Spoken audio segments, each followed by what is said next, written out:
bienvenue dans un nouvel épisode de votre émission Art Insight. Aujourd'hui, nous sommes partis à la rencontre de Monsieur Albert Fanel.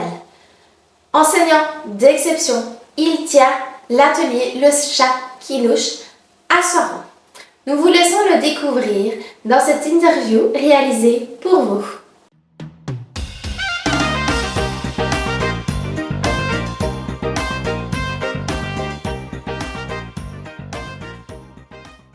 Je m'appelle Albert Fanel, je suis maintenant retraité, je suis né à Verviers, j'ai 79 ans et j'habite maintenant à Soiron où j'exploite, si on peut dire, un atelier de peinture où j'accueille des peintres comme moi qui veulent un petit peu se perfectionner. Qu'est-ce qui vous a inspiré à devenir artiste ? Je suis entré à Saint-Luc à l'âge de 15 ans pour y apprendre le dessin. Et puis j'ai fait toute ma carrière para-artistique, je vais dire comme retoucheur d'image. Donc mon métier consiste en fait à retoucher les couleurs pour les images qui sont exploitées dans des livres d'édition de luxe. Votre principal thème d'inspiration, c'est la fagne. Oui, la fagne parce que j'aime bien le paysage, parce que c'est particulier comme paysage justement, que j'y suis souvent. On peut se retrouver seul et sans bruit, il suffit de ne pas aller le week-end. Et donc c'est ça, c'est ma source d'inspiration. Et dans mon style de peinture, je veux exprimer non pas un témoignage d'un endroit, mais un témoignage d'un ressenti dans un endroit. Et notamment la fagne, c'est vraiment apaisant et où on peut se ressourcer facilement. Voilà. Vous avez déjà essayé un autre thème que la fagne ou vous êtes toujours resté concentré sur la fagne ? Je ne peux pas dire que j'ai peint toute ma vie, mais j'ai commencé forcément à dessiner et à peindre vers 17-18 ans. Et puis je n'ai plus le temps. Et puis comme mon métier, c'était aussi de retoucher les images, pas seulement au point de vue des couleurs, mais au point de vue des formes et des choses comme ça. C'est quand on a déjà un métier qui tourne autour du dessin, quand on a des congés, on ne dessine plus, on fait du bricolage, on fait de la menuiserie ou de la maçonnerie. Oui, bien sûr, j'ai fait d'autres thèmes, mais je reviens toujours au paysage parce que c'est ce qui permet le mieux d'exprimer un sentiment. Maintenant, il faut le dire qu'on a quand même inventé la photographie. Donc, faire un portrait, c'est bien, mais c'est difficile, en peignant un portrait, de faire transparaître autre chose que vraiment la personne, de faire ressortir une personnalité.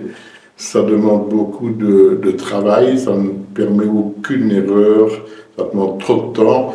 Et moi, je suis trop impulsif pour peindre comme ça. C'est d'ailleurs pour ça que j'ai arrêté de peindre pendant tout un temps, parce que, à part la gouache, il n'existait que l'huile, et que l'huile met un temps énorme à sécher, et on n'arrive pas à terminer une toile en quelques heures.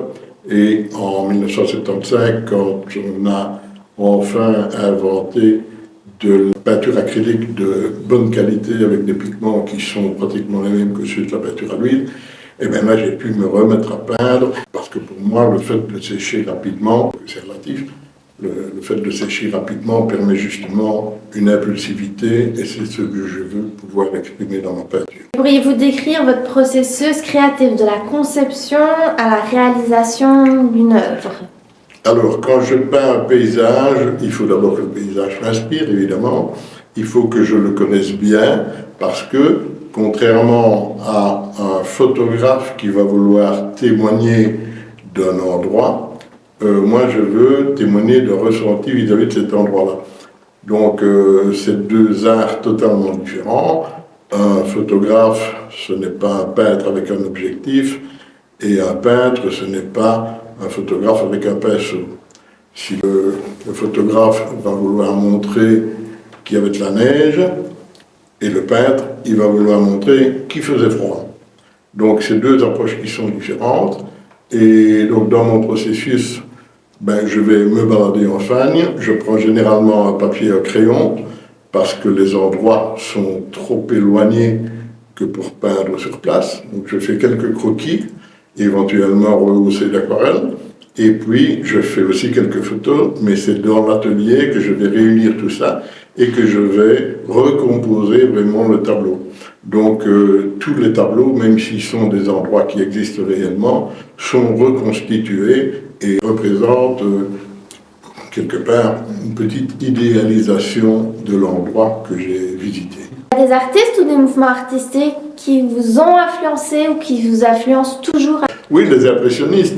Les impressionnistes, pas les purs et durs du début, qui se cherchaient aussi un petit peu quelque part, mais j'aime bien suggérer donc ma technique actuelle. Après, ça a toujours été le paysage en gros.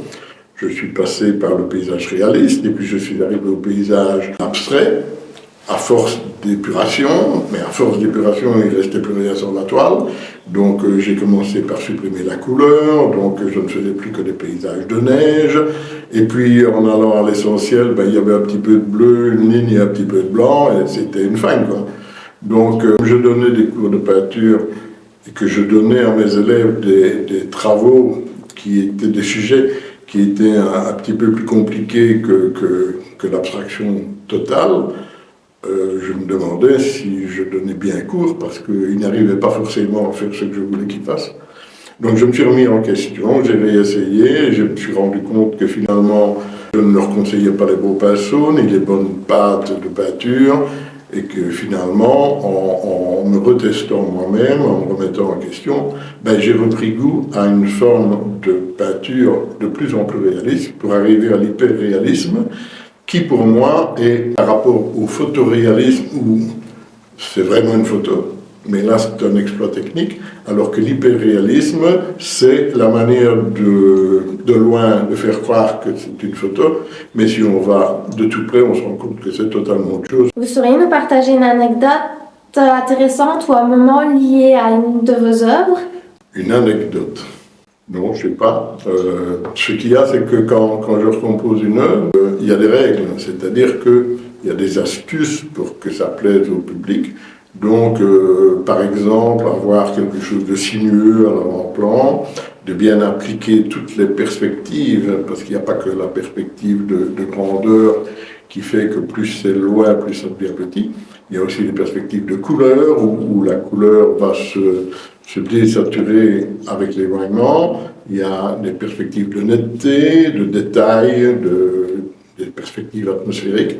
Donc ça, c'est tous des trucs qu'il faut exploiter pour donner de l'intérêt à ce qu'on peint. Et puis aussi, dans la composition, il faut toujours que si le public a envie d'entrer dans la toile, il faut qu'ils ne doivent pas en ressortir en reculant.